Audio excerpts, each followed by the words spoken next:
یہ آپ ان ساروں کو، کیونکہ میں تو 26 سال پہلے ان کے خلاف جہاد شروع کی تھی. یاد رکھیں، لوگ میرا مذاق اڑاتے تھے کہ جس کو سیاست نہیں جانتا، وہ یہ کہتے تھے کہ آپ نے اگر نواز شریف کے خلاف کھڑے ہیں تو زرداری سے تو دوستی کر لیں. میں 26 سال پہلے کہتا تھا یہ دونوں چور ہیں. ہمیشہ میں نے کہا کبھی اس چیز کے اوپر کمپرومائز نہیں کیا. میرا ہمیشہ تھا کہ ان دونوں کے انٹرسٹ ایک ہے. جیسے ہی ان کا پیسہ تھریٹن ہوگا یہ اکٹھے ہو جائیں گے. یہ جب ایک دوسرے کو کہتے ہیں نا کہ تم چور ہو، جو کہتے تھے، 2 دفعہ ان کی گورنمنٹ کرپشن پہ گئی 90 کی دہائی میں، تو ہمیشہ یہ ایک دوسرے کے اوپر سچ بولتے تھے کہ فلانا چور ہے، لیکن یہ صرف الیکشن میں جیتنے کے لیے کہتے تھے. ان کا چوری کا کوئی ایشو نہیں تھا، کیونکہ دونوں چوری کر رہے تھے. تو میں نے جب پارٹی اپنی اناؤنس کی، میں نے پہلے دن سے کہا یہ دونوں چور ہیں، اور مجھے کبھی کوئی شک نہیں تھا کہ جب بھی یہ میں پاور میں آؤں گا یہ دونوں اکٹھے ہو جائیں گے. تو ان کا تو انٹرسٹ چوری کرنا اور چوری کو بچانا، NRO لینا، ان کا تو انٹرسٹ یہ ہے. اور ان کا سارا یہ ثابت ہوا. اس لیے ان کو ہر ادارہ جو ان کی چوری کو تھریٹن کرتا ہے اس کو کنٹرول کرنا ہے. لہٰذا ڈر ان کو فوج سے ہوتا ہے. فوج سے کیوں ڈر ہوتا ہے؟ کیونکہ ISI اور ملٹری انٹیلیجنس ان کے پاس رپورٹس ہوتی ہیں ان کی چوری کی. تو یہ ان کو کنٹرول کرنا چاہتے ہیں کہ وہ اگر آؤٹ آف کنٹرول ہو جائیں تو ان کی چوری سامنے آ جائے گی. 2 دفعہ ان کی گورنمنٹس گئی 90s میں چوری کے اوپر. جو خرم دستگیر نے بات کی کہ جی اپنا یہ آرمی چیف لے کے آئے گا، عمران خان کو کوئی ضرورت نہیں اپنے آرمی چیف رکھنے کی. مجھے کوئی اپنی چوری نہیں بچانی. مجھے تو جو میرٹ کے اوپر بہترین، کیونکہ ہم چاہتے ہیں کہ ہمارا فوج کا ادارہ مضبوط ہو. مضبوط تب ہوگا جب اب میریٹوکریسی ہو. تو ہمارا تو انٹرسٹ یہ ہے. تو یہ جو ان کی اپنے ذہن میں خوف آ گیا تھا کہ جناب میں وہ جنرل فیض کو لانا چاہتا ہوں، یہ ان کے خوف تھے. ان کے اوپر خوف طاری ہوا ہے، کیونکہ چوری، اتنی زیادہ چوری جب کر لیں، بلینز آف ڈالرز ان کے باہر پڑے، تو ان کو خوف ہے اس کا. اس خوف کی وجہ سے یہ پینک کر رہے تھے کہ اوہو، یہ اگر وہ نومبر کے اندر اپنا آرمی چیف رکھ لیا تو یہ ملک کو تباہ ہو جائے گا، یعنی ان کی فیوچر تباہ ہو جائے گی. لیکن میں جو مین تھی، میں اب اس کے اوپر آنا چاہتا ہوں. دیکھیں، پہلے تو یہ سمجھ لیں کہ امریکہ جب رجیم چینج کرتا ہے تو کیا امریکہ رجیم چینج کرتا ہے دوسرے ملکوں کی بہتری کے لیے؟ اوپر سے تو وہ کہتے ہیں کہ ڈیموکریسی، ہم دنیا میں ڈیموکریسی لانا چاہتے ہیں، فری ورلڈ، یہ تو سارا ریٹرک ہے. لیکن رجیم چینج جب بھی ہوتا ہے وہ لوگوں کو، ملکوں کو استعمال کرتے ہیں اپنے انٹرسٹ، اپنے فورن پالیسی کو آگے بڑھانے کے لیے. تو جو رجیم چینج ہوتا ہے، پہلے تو یہ کلیئر ہو جائے، وہ امریکہ اپنے انٹرسٹ کے لیے کرتا ہے، وہ ہمارے انٹرسٹ کے لیے نہیں کرتا. اب کیا ہمارے انٹرسٹ میں ہے کہ ہم بیسز دیں امریکہ کو؟ کیا یہ ہمارے انٹرسٹ میں ہے؟ کیا ہمیں پتہ نہیں چلا کہ ابھی یہ جو وار آن ٹیرر ہوئی تھی، اس میں جو ہماری تباہی ہوئی، یہ اسلام آباد ایک فورٹرس بنا ہوا تھا، خود کش حملے ہو رہے تھے، کرکٹ ٹیم یہاں ٹور نہیں کرتی تھی، انویسٹر تو بڑی دور کی بات ہے. کیا یہاں میریٹ کے اندر جو بم بلاسٹ ہوا، تو ہم سب کو پتہ ہے کہ ہم استعمال ہوئے تھے اس میں. ہمیں ہمارے سربراہ کو دھمکی دی گئی تھی تب بھی کہ we will bomb you into stone age, اگر آپ ہماری جنگ میں نہیں شامل ہوں گے. اور ہم شامل ہوئے، جھوٹ بولا ہمارے سے. مجھے یاد ہے میں وہ میٹنگز میں تھا کہ نہیں جی ہم تو ان کو صرف لاجسٹیکل سپورٹ دے رہے ہیں. ادھر سے شروع ہوا. میرے اسمبلی میں تقریر ہے جب انہوں نے فوجیں بھیجنی شروع کی اپنی وزیرستان میں نے ان کو سمجھایا. کیونکہ اگر آپ نے تاریخ پڑھی ہو، سارے اس علاقے کی تاریخ پڑھی ہو، اتنی سٹوپیڈیٹی کبھی بھی کسی ہمیں نہیں کرنی چاہیے تھی. مجھے ابھی بھی یاد ہے کہ میں نے سپیچ کی کہ میں وہ علاقوں کو کیوں بہتر جانتا تھا. میں نے ایک ٹریول بک لکھی تھی سارے قبائلی علاقے میں پھر کے. اس ٹریول بک میں جب آپ نے تاریخ پڑھی ہو تو آپ کو پتہ ہونا چاہیے، آپ کو یا پتہ یا نہیں، کہ جو سب سے زیادہ انگریز فوجی مرا تھا وہ وزیرستان میں مرا تھا، یہ قبائلی علاقے میں مرا تھا. 80 سال کے اندر سب سے زیادہ ان کی کیجولٹیز ادھر ہوئی تھی، اور 1947 تک وہ ان کی کیجولٹیز ہوتی رہی تھی. باقی ہندوستان میں امن تھا 1857 کے بعد، لیکن قبائلی علاقے میں کانسٹنٹلی کہیں نہ کہیں لڑائی ہو رہی تھی۔ 1935 میں آدھی برٹش انڈین آرمی اس کے باہر تھی، وزیرستان کے باہر۔ ہمیں جس طرح پورا امن تھا، ہمارا ایک فوجی نہیں تھا، ایک چوکی نہیں تھی پولیس کی، وہاں ٹوٹل جدھر ہمیں نہ ہمارا کوئی خرچہ تھا نہ کچھ تھا، وہ ہماری فوج تھی۔ ہم نے اتنا بڑا ظلم کیا وہاں فوج بھجوا کے، اور مجھے ابھی بھی یاد ہے 2003-04 میں جب فوج بھجوائی امریکہ کے پریشر کے اوپر۔ پھر میں ذرا اب آپ کو ایک انسیڈنٹ بتاؤں، لوگوں کو تو پتہ نہیں تھا کیا ہوا وہاں، لوگوں کو تو وہی جو پیسہ چلا تھا ابھی رجیم چینج کے اوپر ہمارے پہ چلا، جو مصدق کے اوپر چلایا گیا، جب اس کو پہلے تو بدنام کرتے ہیں نا کسی کو، جب رجیم چینج کرنا ہو پہلے میڈیا پہ پیسہ چلتا ہے، تب بھی میڈیا پہ پیسہ چل رہا تھا۔ مجھے طالبان خان کہہ رہے تھے کہ یہ جی پرو ٹیررسٹ ہے، یہ اس کے خلاف ہے، یہ دہشت گردوں کے ساتھ ہے۔ مجھے تب یاد ہے کہ اتنی بڑی کیمپین چلی کہ جی جو بھی کہے کہ یہ جی اس جنگ میں نہ شرکت، کو بھی کہے اس کے پیچھے پورا میڈیا اٹیک آ جائے، اور لوگوں کو پتہ ہی نہیں تھا قبائلی علاقے کا۔ میں تو جانتا تھا۔ تو مجھے یاد ہے میں ملا جنرل اورکزئی کو، یہ بڑا امپورٹنٹ آپ کے لیے سمجھنا کہ اس ملک سے ہوا کیا تھا۔ جنرل اورکزئی اس وقت کمانڈر تھے ساری جو ہماری آرمی تھی قبائلی علاقے میں۔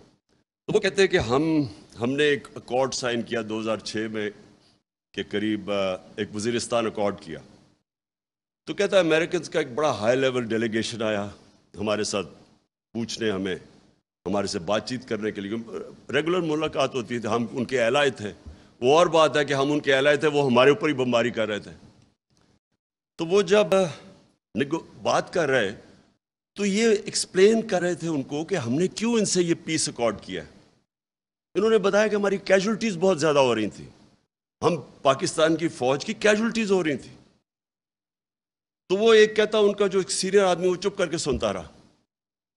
جب ہم نے اس کو ایکسپلین کر دیا کہ جی ہمارے یہ مسئلے تھے اس لیے ہم نے وزیرستان اکارڈ سائن کیا ہے، تو وہ کہتا وہ سینئر جو ان کا آفیشل تھا وہ کہتا یہ ذرا سنیں، we are paying you to fight not to have peace اکارڈس۔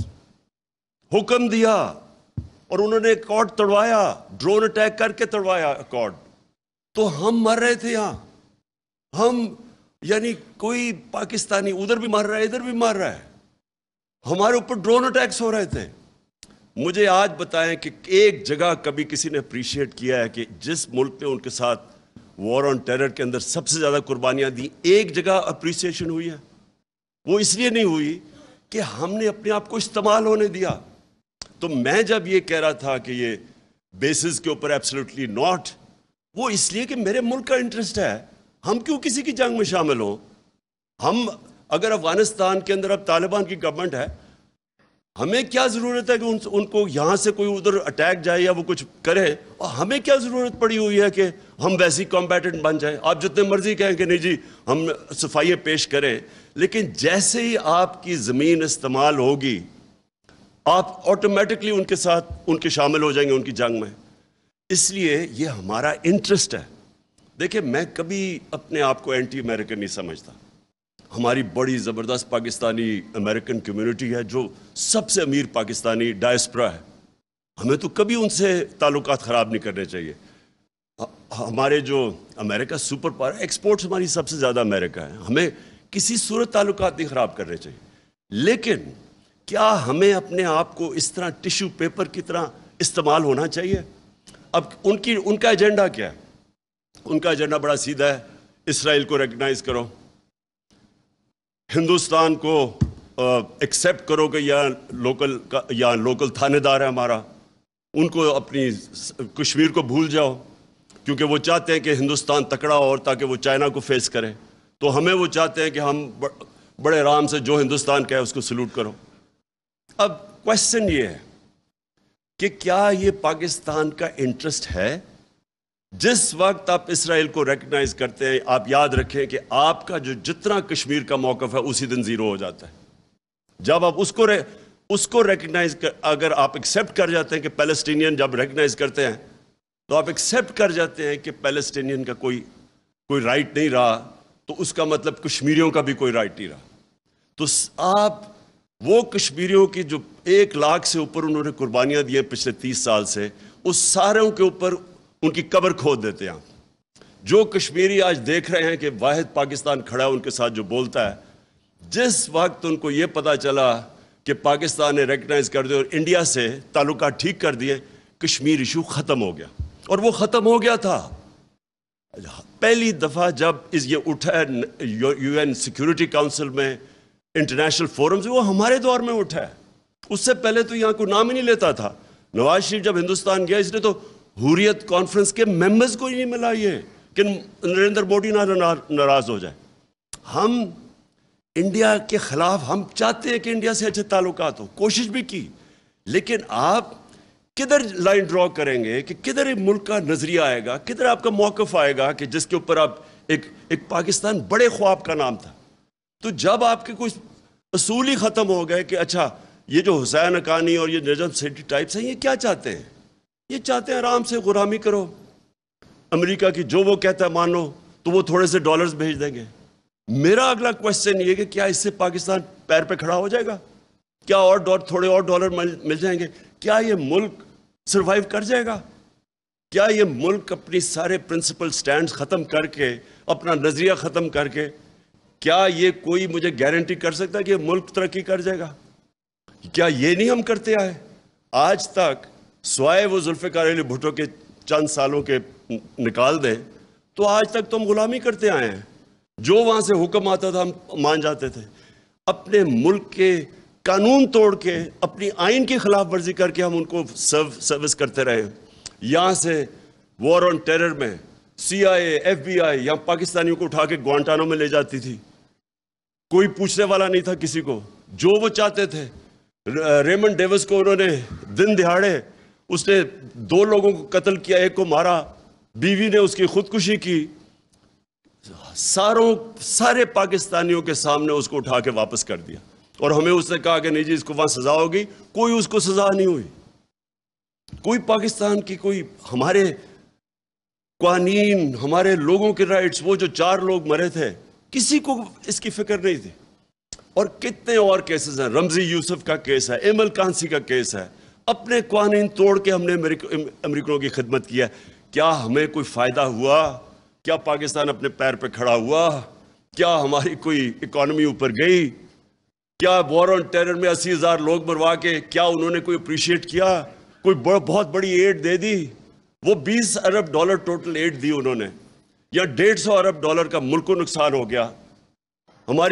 ہماری وہ حال تھا ایک وقت پہ کہ یہ ہیڈ لائنز تھی میرے خیال میں نیوز ویک یا ٹائمز ہے, the most dangerous place in the world. کس نے آگے انویسٹ کرنا ہے موسٹ ڈینجرس پلیس میں؟ ساری دنیا میں ہمارا نام لگے گا سب سے بڑے دنیا کے دہشت گرد پاکستان میں. تو ہمیں بجائے فائدہ ہونے کے نقصان ہی نقصان ہوتا رہا. تو اس لیے اگر ہم یہ کہہ رہے ہیں کہ ہم اب آپ کی جنگ میں شامل نہیں ہوں گے, ہم امن میں آپ کے ساتھ ہوں گے, تو یہ اینٹی امریکنزم نہیں ہے, یہ اپنے لوگوں کے انٹرسٹ پروٹیکٹ کرنے کے لیے. ہم جب کہتے ہیں ہم اسرائیل کو تب تک ریکگنائز نہیں کریں گے جب تک وہ فلسطینیوں کو ان کا جو حق ہے وہ نہیں دیتے. یہ قائد اعظم کا وعدہ تھا. یہ قائد اعظم نے تب 1948 میں یہ کہا تھا کہ ہم کشمیریوں کے ساتھ کھڑے ہوں گے. ہم جب ہندوستان کو اگر ہم ایکسیپٹ کر جاتے ہیں کہ وہ جو کر رہے ہیں کشمیریوں سے وہ ٹھیک ہے, تو آپ یاد رکھیں کہ جو بیسک فلسفی ہے پاکستان کی, یہ ملک ایک بڑا خواب تھا. یہ جو ہندوستان کے مسلمانوں نے پاکستان کے لیے ووٹ دیا تھا, ان کو پتا تھا کہ انہوں نے یہاں نہیں آنا. یہ ایک بڑی عظیم خواب کا نام تھا پاکستان. ہم وہ سارا نظریہ دفن کر رہے ہیں صرف اس لیے کہ جی امریکہ ناراض نہ ہو. دیکھیں میرا اپنا اوپینین یہ ہے, کبھی بھی کوئی قوم کبھی بھی جوتے پالش کر کے چیری بلاسم بن کے آج تک قوم پراسپر نہیں کی. قومیں کھڑی ہوتی ہیں غیرت کے اوپر, نظریے کے اوپر کھڑی ہوتی ہے قوم. جو قوم بنتی بھی ہے وہ نظریے پہ بنتی ہے, وہ جوتے پالش کر کے کوئی قوم نہیں بنتی. آج ہمیں یہ کہہ رہے ہیں کہ امریکہ کی ہر بات مان جاؤ, نہیں تو آپ جو ڈونلڈ لو نے کہا ہے اس نے یعنی تکبر اس آدمی کا دیکھیں، اس کی جرت کیسے بڑھ گئی ہے کہنے کی. میں نے تو جب وہ سائفر دیکھا میں نے 10 دفعہ پڑھا کہ یہ واقعی کوئی اتنا بےہودہ آدمی ہے جو ایسی سٹیٹمنٹ دے سکتا ہے. میں نے سی این این میں کہا، سی این این کے انٹرویو میں میں نے کہا اس کو تو سزا بیڈ مینرز پہ دینی چاہیے کہ اس میں مینرز ہی نہیں ہے اس آدمی میں. تو یعنی کون سا ایک خوددار قوم کون ایکسیپٹ کر سکتی ہے؟ اور ہم کیا سن رہے ہیں جی؟ وہ ایسے تو مراسلے آتے رہتے ہیں، پتہ نہیں کس کو آتے رہتے ہیں. میں نے تو پہلی دفعہ ایسا مراسلہ دیکھا تھا، اور یقین کرے آخری دفعہ ہوگا، کیونکہ کسی کی جرت نہیں ہوگی آگے سے اس طرح کا مراسلہ بھیجنے کے لیے پاکستان کو.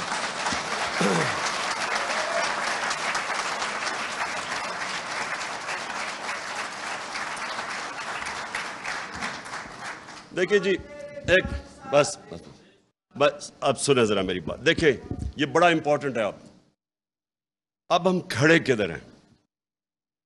ہم ادھر ہیں. میں سمجھتا ہوں کہ یہ پاکستان کے لیے ایک وہ فیصلہ کن موڑ پہ آ گیا پاکستان، جدھر سارے لوگوں کو فیصلہ کرنا ہوگا یا انہوں نے ایک راستہ لینا ہے پاکستان کی ایک خودداری کا، اور ایک مشکل راستہ ہے پاکستان کی حقیقی آزادی کا، یا ان چور ڈاکوؤں کو جو اوپر ہم. اور میں دوسری چیز، یعنی میرے سب سے زیادہ مجھے توہین کدھر ہوئی ہے؟ مراسلے کی تو مجھے تکلیف ہوئی، لیکن جب میں نے یہ چور ڈاکوؤں کو دیکھا کہ ہمارے اوپر مسلط کر دیا ہے، مجھے اس سب سے زیادہ تکلیف اس پہ ہوئی کہ وہ کتنی حقارت سے ہمیں دیکھتے ہیں، کہ ان کو شرم بھی نہیں آتی کہ اس طرح کے لوگوں کو ہمارے اوپر بٹھا دیا. اپنے ملک کے اندر دیکھیں، میں مغربی سویلائزیشن کو سب سے بہتر جانتا ہوں. اپنے ملک کے اندر میں آپ کو لکھ کے دیتا ہوں کہ بیل کے اوپر کوئی ہو، ضمانت پہ کوئی ہو، اس کو کوئی نوکری لے کے دکھا دے. یہ ناممکن ہے کہ 60% کیبنٹ بیل کے اوپر ہو، اربوں روپے کے کرپشن کے کیسز ہوں، اور آپ ان کو ایک ملک کے اوپر بٹھا دیں. یعنی اس سے زیادہ ہماری توہین کیا ہوگی؟ یعنی یہ صرف یہی نہیں ہے کہ انہوں نے چوروں کو اوپر بٹھا دیا جو 30 سال سے چوری کر رہے تھے. اس سے زیادہ بڑی چیز ہے کہ انہوں نے ہمارے ملک کی اخلاقیات کو کتنا نیچا دیکھا ہوگا. یعنی وہ کیا سمجھتے ہوں گے کہ ہم کتنے گرے ہوئے لوگ ہیں کہ ہم چپ کر کے ان چوروں کو قبول کر لیں گے. اس سے زیادہ شرمناک چیز، دیکھیں میں نے دنیا دیکھی ہے، میں اس لیے کہہ رہا ہوں، میں نے دنیا کے اندر کسی خوددار ملک کے اندر اس طرح کی چیز کو تصور بھی نہیں کر سکتا. میں جب یہ دیکھ رہا تھا، جب مجھے یہ پتہ چلا اس سازش کا، اور سازش کا مجھے سال پہلے اندازہ ہو گیا تھا کہ گیم شروع ہوئی ہے، تو میں جب بھی میں سوچتا تھا نا، تو میں ہمیشہ سوچتا تھا کہ یہ سازش کیسے ہوگی؟ کیا شہباز شریف کو ملک کا کوئی پرائم منسٹر بنا دے گا؟ لوگ کہتے ہیں کہ دیکھیں یہ عمران صاحب آپ نے کیا کچھ نہیں، جب آپ کو پتا تھا سازش ہو رہی ہے کیوں نہیں کچھ کیا؟ میں یقین کرو، میں آنیسٹلی آپ کو ایک بات آج بتا رہا ہوں، میں تصور بھی نہیں کر سکتا کہ کوئی شہباز شریف کو ملک کا پرائم منسٹر بنا دے گا. میں نے ایک دن میں نے نیوٹرل سے بات کی،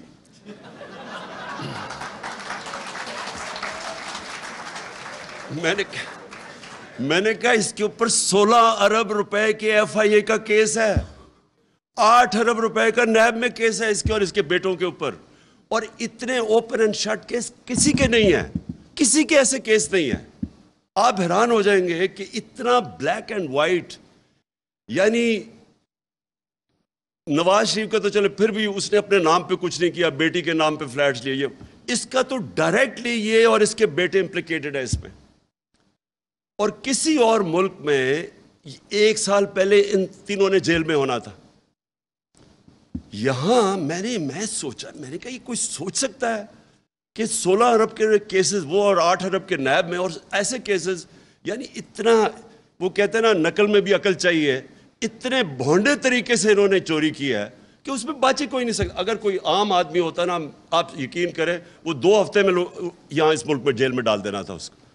تو اس لیے وہ کہتے ہیں نا کہ آپ نے تیاری نہیں ہے، کچھ نہیں کیا، میں آخری منٹ تک سوچتا رہا کہ نہیں یہ نہیں ہو سکتا، کہ اس کو نہیں بنا سکتے۔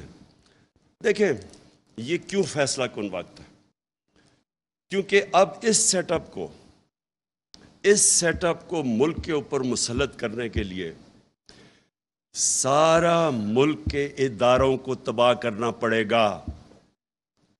اگر یہ جو سیٹ اپ ہے اس کو لوگوں کو ہضم کروانے کے لیے جو قدم اٹھائے جا رہے ہیں، یہ اصل میں پاکستان کی ڈسٹرکشن ہے۔ کیسے؟ نمبر 1، پارلیمنٹ تو ہوگی تباہ۔ یہ اگر راجہ ریاض پارلیمنٹ کے اندر اپوزیشن لیڈر ہے، آپ سمجھ جائیں کہ اس پارلیمنٹ کی کیا اہمیت رہ گئی۔ ابھی یہ بجٹ پاس ہو رہا ہے نا، وہ راجہ ریاض اگر اس کو اپوز کرے، آپ سمجھ جائیں کہ پارلیمنٹ کی تو ختم ہو گئی۔ ادھر جو پنجاب کے اندر مذاق ہو رہا ہے، جو پنجاب میں مذاق ہو رہا ہے، یہ جمہوریت کی توہین ہے۔ یہ ہماری عدلیہ کے لیے بہت بڑا چیلنج ہے کہ جس طرح کی چیزیں کی جا رہی ہیں، وہ مجرم نمبر 2 اس کو مسلط کرنے پہ پنجاب میں آپ یقین کریں کہ جمہوریت کی پارلیمنٹ کی دھجیاں اڑائی جا رہی ہیں۔ ایک وہ ایوان اقبال کے اندر پارلیمنٹ چل رہی ہے، تو دوسری چل رہی ہے پارلیمنٹ ہاؤس میں، مذاق ہو رہا ہے۔ جو الیکشن کمیشن کر رہا ہے، جس طرح کا اس نے سمپل چیز تھی کہ جیسی وہ جو ریزرو سیٹس جاتی ہیں تو وہ ایک دم ریپلیس ہو جاتی ہیں، وہ الیکشن کمیشن جس طرح کوشش کر رہا ہے انجینئر کرنے کے لیے حمزہ شریف کو بٹھانے کے لیے، ساری الیکشن کمیشن کی کریڈیبلٹی ختم ہو چکی ہے۔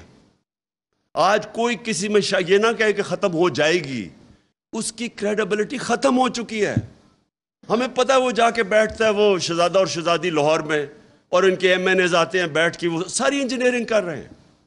جو وہ آدمی بٹھایا ہوا ہے انہوں نے لاہور کے اندر، ایک بریگیڈیئر رانجھا ہوتے تھے جنہوں نے 2013 میں ساری انجینئرنگ کی تھی نون لیگ کے لیے، اور اب جو ہو رہا ہے اس سے کیا ہو رہا ہے؟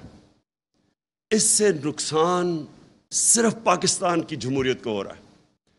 جب آپ کی الیکشن کے اوپر اتنا بڑا کوسچن مارک آ جائے کہ جس طرح کی انجینئرنگ سے وہ آپ کوشش کریں 20 حلقے جتانے کے لیے ان کو، یا کسی طرح وہ حمزہ شہزادہ شریف بن جائے آ کے چیف منسٹر، یہ الیکشن کمیشن، جمہوریت کی تباہی، پاکستان کے جسٹس سسٹم کی تباہی، اور جو سب سے امپورٹنٹ چیز جس کی تباہی ہے، پاکستان کی مورالٹی کی، مورل سٹینڈرڈز کی۔ دیکھیں مورالٹی کے اوپر کھڑا ہوتا ہے ملک۔ پلیز ایک چیز یاد رکھیں، کیونکہ میں نے تو بڑا کلوزلی دیکھا ہوا ہے برطانیہ کا سسٹم اور جو پاکستان کا، کیونکہ میں تو 25-30 سال بیچ میں رہتا تھا کرکٹ کی وجہ سے۔ دیکھیں جو ملک کھڑا ہوتا ہے نا، وہ کھڑا ہی ہوتا ہے ایک چیز پہ، مورل ویلیوز پہ۔ نبی صلی اللہ علیہ وسلم نے جو مدینہ کی ریاست سیٹ اپ کی تھی، میں اس لیے لوگوں کو بار بار سمجھاتا ہوں کہ ہمارا جو ماڈل ہے وہ دنیا نے اڈاپٹ کیا ہوا ہے مدینہ کی ریاست کا۔ میں نے مدینہ کی ریاست کی اس لیے بات کرتا ہوں کہ وہ اصول جو انہوں نے سیٹ اپ کیے تھے مدینہ میں، وہ آج جو کامیاب ویسٹرن ڈیموکریسی ہے اس میں وہ اصول اڈاپٹ کیے ہوئے ہیں۔ جو امر بالمعروف ہے، اللہ کا حکم ہے کہ اچھائی کے ساتھ کھڑی ہو، وہ کیا ہے کہ معاشرہ برائی کو فائٹ کرتا ہے۔ اب آپ کے سامنے یہ تماشا ہو گیا ہے کہ ان چوروں کو اوپر بٹھا دیا ہے، یہ معاشرے کے اوپر اللہ نے فرض کیا ہوا کہ آپ نے اس کے خلاف کھڑے ہونا ہے۔ یہ معاشرے کی ذمہ داری ہے، یہ عمران خان کی اکیلے کی ذمہ داری نہیں ہے، یہ میری پارٹی کی ذمہ داری نہیں ہے، یہ قوم کی ذمہ داری ہے۔ اللہ حکم ہے امر بالمعروف، سچائی اور حق کے ساتھ کھڑے ہو، برائی کے خلاف کھڑے ہو۔ اللہ نے آپ کو نیوٹرل رہنا کی اجازت نہیں دی، کوئی اجازت نہیں دی اس نے کہا سائیڈز لو۔ اور معاشرے کی جو بنیاد ہے وہ مورل سٹینڈرڈز پہ کھڑی ہوتی ہے۔ جرمنی جاپان کو بمباری مار کے انہوں نے تباہ کر دیا 1945 کے بعد، بلڈنگز نہیں کھڑی۔ تصویریں دیکھیں ذرا، ایک بلڈنگ نہیں نظر آتی کھڑی۔ وہ 10 سالوں میں دونوں ملک کھڑے ہو گئے، کیونکہ مورالٹی کے اوپر اور انصاف کو آپ بمباری سے نہیں ختم کر سکتے۔ جو قوم جس کی مورالٹی انٹیکٹ ہوتی ہے اس کو آپ ختم ہی نہیں کر سکتے۔ ختم کرتے ہیں جب ایک قوم کی مورالٹی ختم ہوتی ہے، آپ کو بمباری کی ضرورت نہیں پڑتی۔ میرے سامنے ہماری زندگی میں بیروت ہوتا تھا دبئی، ہماری زندگی میں ساری دنیا چھٹیاں بنانے کے لیے بیروت جاتی تھی۔ لیبنان ایک سب سے خوشحال طبقہ تھا سارے مڈل ایسٹ میں، آج اس کے ذرا حالات دیکھیں، 70% لوگ غربت سے نیچے گر گئے ہیں، کوئی کسی نے بمباری نہیں کی۔ ان کی کرپشن نے، کرپشن ہوتی ہے جب آپ کی مورل سٹینڈرڈز گر جاتی ہیں، جب کرپشن آ جاتی ہے، ان کی کرپشن نے ختم کر دیا لیبنان کو۔ آج وہاں غربت ہے، لوگ چھوڑ چھوڑ کے جا رہے ہیں باہر۔ جو ہمارے ظلم کیا ہے، یہ امریکہ کو تو فائدہ ہو گیا، وہ تو انہوں نے رجیم چینج کر دی، ان کا مقصد ہماری بہتری تو نہیں تھی، وہ تو اپنے آپ کو، پاکستان کو پھر استعمال کرنا چاہتے ہیں۔ لیکن ہمارے لوگ، یہ جو اوپر آ کے بیٹھے ہیں، ان کا مقصد کیا تھا؟ ان کا مقصد اپنی چوری بچانا تھا، جو خرم دستگیر نے کہہ دیا۔ اب جب چوری بچانی ہے تو چوری بچانے کے لیے یہ پھر سے میں ریپیٹ کرتا ہوں، اپنے سارے انصاف کے اداروں کے قبر کھود دیا انہوں نے۔ جو انہوں نے نیب کے امینڈمنٹس کیے ہیں، اس کا تو سمپل مطلب یہ ہے کہ وائٹ کالر کرائم کو اب پاکستان میں اجازت دے دی ہے۔ صرف وہ بھینس چور اور گاڑی چور اور وہ سائیکل چوروں کو پکڑ کے جیلوں میں ڈالو، باقی ان کو تو اجازت مل گئی ہے۔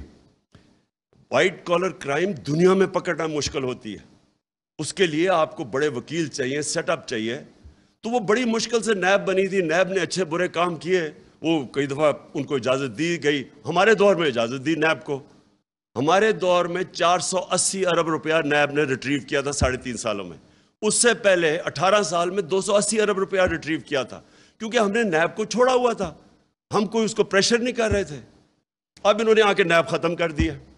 اس انٹیریئر ثناء اللہ کے نیچے جب نیب ہوئے گی، آپ خود ہی اندازہ لگائیں کہ وہ نیب نے کیا کرنا ہے۔ اب وہ صرف وکٹمائز کریں گے، لوگوں کو تنگ کرے گی، استعمال کریں گے، ایف آئی اے کو استعمال کریں گے کیسز بنانے کے لیے۔ تو یہ ادارے تو ختم ہو گئے اب۔ لیکن جو سب سے امپورٹنٹ چیز یہ، میں پھر سے ریپیٹ کرتا ہوں، انہوں نے اس ملک کی اخلاقیات کے اوپر جو ظلم کیا ہے، ان چوروں کو اوپر بٹھا کے، اور ان چوروں کو اپنی چوری بچانے کے لیے، اب این آر او لینے کے لیے، اب یہ جو کریں گے ملک کے ساتھ، میں آپ کو یقین دلاتا ہوں پاکستان کو کسی دشمن، بیرونی دشمن کی ضرورت نہیں ہے۔ یہ وہ کام کر دیں گے جو کوئی دشمن نہیں کر سکتا۔ یہ اندر سے ملک کو تباہ کریں گے۔ اور آپ کے سامنے ہے کہ ایک چلتی ہوئی، ابھی شوکت طرین نے آپ کو فگرز دکھا دی کہ ہر چیز پازیٹیو تھی پاکستان کی، انڈسٹریل گروتھ پازیٹیو تھی، ایگریکلچر، وہ بھی جمشید چیبہ نے بتایا، وہ بتانا تھا کہ ایگریکلچر گروتھ اوپر جا رہی تھی، ہر indicator, services industry, I T کے اندر ہم نے چینجز لے کے آئے تھے۔ پاکستان کی ایکسپورٹ جو اصل چیز ہے جس سے ملک اوپر جاتا ہے، ایکسپورٹس اوپر جا رہی تھی، اوورسیز پاکستانی نے کانفیڈنس تھا پاکستان میں، ریمیٹنسز ریکارڈ بھیج رہے تھے۔ اور وہ ٹائم جو کہ سب سے مشکل ٹائم تھا، پہلے بینکرپٹ اکانومی، اس کو سٹیبلائز کرنا، پھر کرونا آ گیا، پھر کموڈیٹی سپر سائیکل آ گیا، اس سارے میں سے نیویگیٹ کر کے ملک کو نکال رہے تھے۔ میں نے اور شوکت نے جب جا کے نیوٹرلز کو سمجھایا کہ پولیٹیکل انسٹیبلٹی ملک نہیں افورڈ کر سکتا، بڑی مشکلوں سے، کیونکہ ایک انٹرنیشنل سپر سائیکل آیا ہوا ہے، ہمارے پاس فورن ایکسچینج کی کمی ہے، ہمارا روپیہ، ہمارا کرنسی افیکٹ ہوگی پولیٹیکل انسٹیبلٹی سے، یہ بالکل اس سازش کو روکیں، کیونکہ سب سے پہلا امپیکٹ پڑنا تھا ہماری کرنسی کے اوپر، فورن ایکسچینج پہ، جیسی انسٹیبلٹی ہونی تھی، اور وہی ہوا، اور وہی نہیں ہوا جو اس کے امپیکٹ پڑے۔ اور یہ جو 3 سال سے لگے ہوئے تھے، مہنگائی اور نااہل ہے، ہمیں پوری طرح پتا تھا کہ ان کو نہ سمجھ تھی اکانومی کی، کیونکہ اگر کرتے تو 10 سال جو پہلے انہوں نے کیا تھا، ہمیں تو پتا تھا کیا کرنا ہے۔ ان کی کوئی تیاری نہیں تھی، صرف ایک تیاری تھی کہ این آر او انہوں نے لینا تھا۔ اس کے اندر آپ کے سامنے ساری آج اکانومی نیچے جا رہی ہے، پاکستان ڈی سٹیبلائز ہوا ہے، عام لوگوں کے لیے مہنگائی وہ ہوئی ہے ان کے 2 مہینے میں جو ہمارے 3.5 سال میں اس طرح کی مہنگائی نہیں ہوئی۔ ہمارے اوپر بھی کموڈیٹی سپر سائیکل تھا، ہم نے بھی ڈیل کرنا تھا کرونا کے ساتھ، ہم بھی آئی ایم ایف پروگرام میں تھے، تو ہم تو 2.5 سال سے آئی ایم ایف پروگرام میں ہیں، ہم نے کیوں نہیں ایسی مہنگائی کی؟ انہوں نے آتے ساتھ ہی سارا کچھ یا ہمارے پہ ڈال رہے ہیں یا آئی ایم ایف پہ ڈال رہے ہیں، کیونکہ ان کی سوچ ہی صرف اپنی ذات کے اوپر تھی۔ جو خرم دستگیر نے کہا کہ ہمارا تو مقصد یہ تھا کرپشن بچانا۔ تو میں آخر میں آج میں آخر میں اپنے سارے پاکستانیوں کے سامنے کہ دیکھیں یہ ایک جینوئن پاکستان میں ایک آ گیا ہے کراس روڈز، یا ادھر جا سکتے ہیں یا ادھر جا سکتے ہیں، وہ نیوٹرل بیچ میں راستے کا وہ گیئر ہی نکل گیا۔ فیصلہ اب ہم نے کرنا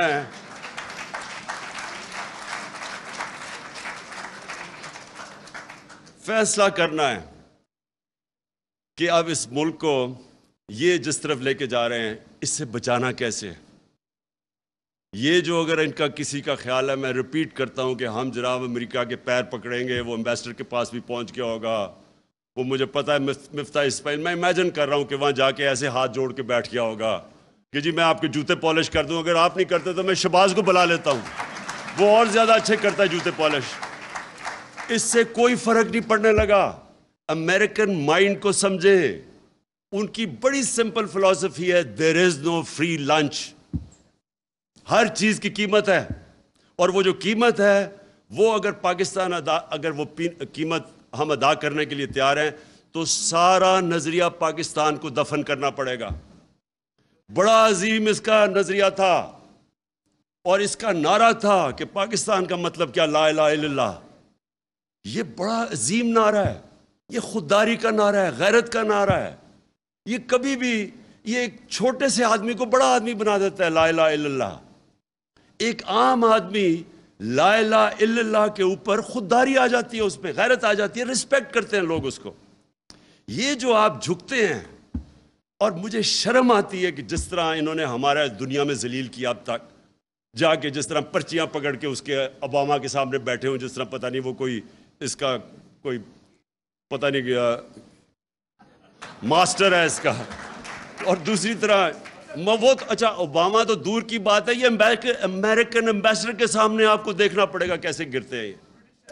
تو یہ جب برٹش ایمبیسڈر کو کیک کھلایا جا رہا ہے، کیک کھلایا جا رہا ہے اس کو کہ شاید وہ ہماری سفارش کر دے۔ یہ جو بے شرمی ہے، یہ لا الہ الا اللہ اس کو دور کرتا ہے۔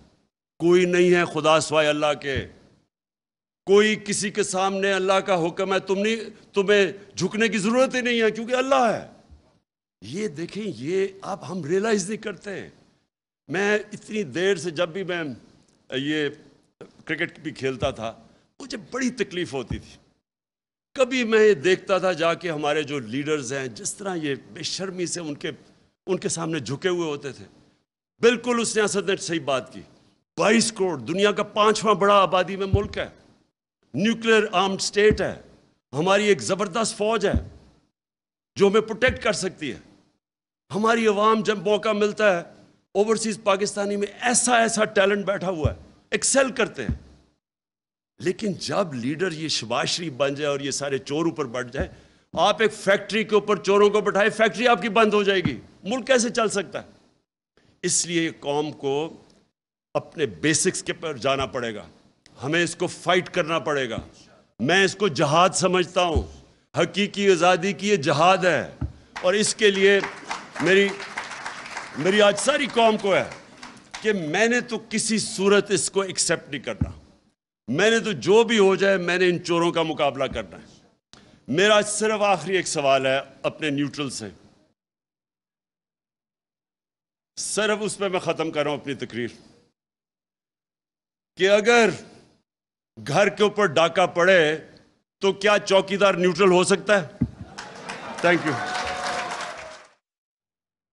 چیئرمین تحریک انصاف عمران خان سیمینار سے خطاب کر رہے تھے۔ انہوں نے کہا ہمارے دور میں نیب نے 480 ارب روپے برآمد کیے، اس کی وجہ یہ تھی کہ ہم نے نیب کو آزادی دی تھی۔